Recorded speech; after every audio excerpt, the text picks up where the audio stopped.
With 47% of eligible voters casting ballots, the results are in, and former Chamber of Commerce Board Chairman Bill Cole is elected Billings mayor. In what was expected to be a tight race, Cole outpolled Billings legislator Jeff Esmond by a nearly 2-to-1 margin. Cole gets 63% of the votes to Esmond's 35%. Cole will take the reins of the city from Mayor Tom Hannell, who's held the post for the past 8 years. The Billings mayor receives a salary of $9,600 a year and an office in City Hall. I want them to know that their voice will be heard. The way that we can make progress in the city is if we all row, or as many as possible, row in the same direction. So we will be listening. I will be listening to their voice. They need to make their voice heard. We need to come up with this common vision, make some tough choices, but I'm looking forward the next couple of years to continuing this conversation. So it's an exciting time. Billings is on the cusp of becoming a leader in the New West, and it's an exciting time. Esmond gave his well wishes to Cole in a statement to Q2. Following the results, Esmond said, quote, "I congratulate Mr. Cole on his impressive victory and wish him and the newly elected city council members the best in their new positions." In the closest contest of the night, voters narrowly approve a public safety levy to boost funding for the Yellowstone County Attorney's Office. That levy passing by just 1,200 votes, 51% in favor, 48% opposed. That levy for $2.75 million will help address the county's growing criminal caseload. They're benefiting from a system that will work better and more efficiently. As we get more judges and we have more attorneys, we can actually move people through the judicial system better, faster, get people help that need it, be able to address the issues rather than just be able to basically tread water and tolerate them. We're actually going to be proactive. The levy increases property taxes about $10.80 on a $100,000 home and about $21.60 on a $200,000 home. Meanwhile, voters in Lockwood approved a measure to explore an expansion of the Lockwood School District that would possibly pave the way for a Lockwood High School in the future. That measure passed with 69% in favor and 31% opposed. The Lockwood Community Education Committee now has 2 years to plan. Then it will be up to voters to approve a tax levy. In Laurel, a new mayor also elected, where longtime city employee Dave Wagner has been elected for a 4-year term. Wagner getting 53% of the vote to Thomas Nelson's 46%. Nelson is a current member of the Laurel City Council. Wagner succeeds Mark Mace, who has been Laurel's mayor for the past 4 years. Laurel voters rejected 2 bonds, one for the elementary school and one for the high school, as the district prepares for the next 20 years and enrollment growth. The elementary bond for $37.6 million went down to defeat. 57% were opposed and 43% were in favor. And the same result for the $14.9 million bond for the Laurel High School district, that bond going down as well. 58% opposed while 42% were in favor.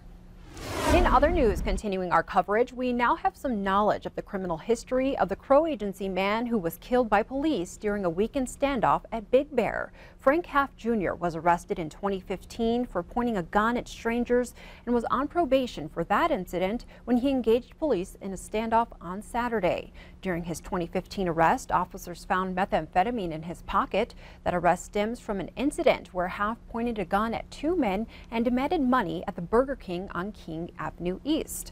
The victims were able to wrestle the gun away and held Half down until police arrived. Half was initially sentenced to 5 years at the pre-release center in Butte, and it's unclear why he came to Billings. Following Saturday's standoff, autopsy results came back on Tuesday and confirmed Half was fatally shot by officers. A motive is still unknown, and toxicology results are still pending. The owners of the Big Bear store say that they aren't quite sure when the store will reopen, but they thank the public for its support. On to the eastern side of the state, prosecutors believe a Glendive man killed his elderly father over inheritance. 44-year-old Todd Fisher was recently charged in Dawson County District Court with deliberate homicide and tampering with evidence. Prosecutors allege Fisher shot his 80-year-old father, Wilbur, in the head last month. Fisher called 911 to report he came home to find someone had broken in, shot his father, and broke into the safe. But investigators found no sign of forced entry to the home or the safe. Fisher denied killing his father, but did admit he recently learned he was the benefactor of his father's will. Hospital staff who recently cared for the victim say Fisher refused to care for his father and did not want him to return home. Fisher is held on $1 million bond.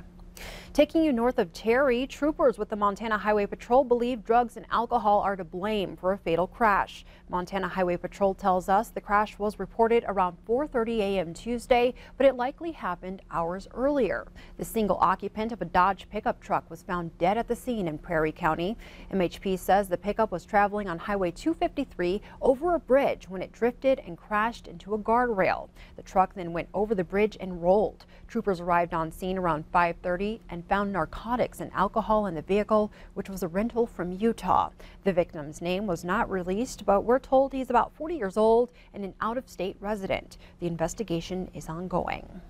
And last, before we take a break, from our phones and computers to our lights, we are constantly bombarded with blue light. But as Dr. Malika Marshall tells us, nighttime exposure can be hazardous to your health. Edward Takach has trouble falling asleep and staying asleep, so he's made big changes at home. It's just become regular routine. His television, tablet, and computer are set up so he sees warmer colors from dusk to dawn.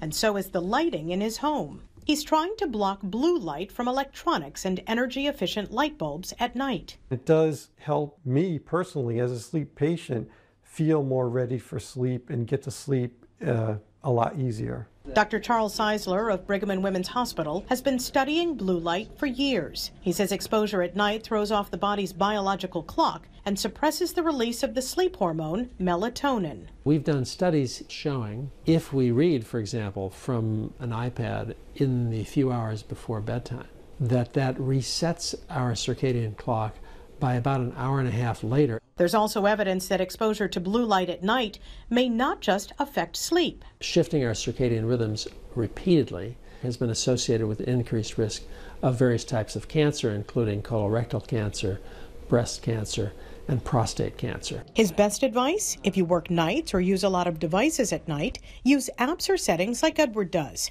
Most importantly, avoid bright screens 2 to 3 hours before bed. On the nights where I'm really compliant, yes, it does help significantly. On nights where you're not compliant, you really can feel it. And that's why Edward chooses to pick up an actual book before bed. Dr. Malika Marshall, CBS News, Boston. Sleep researchers say it's also good to expose yourself to lots of bright light during the day, which can help with mood and alertness and help your ability to sleep at night.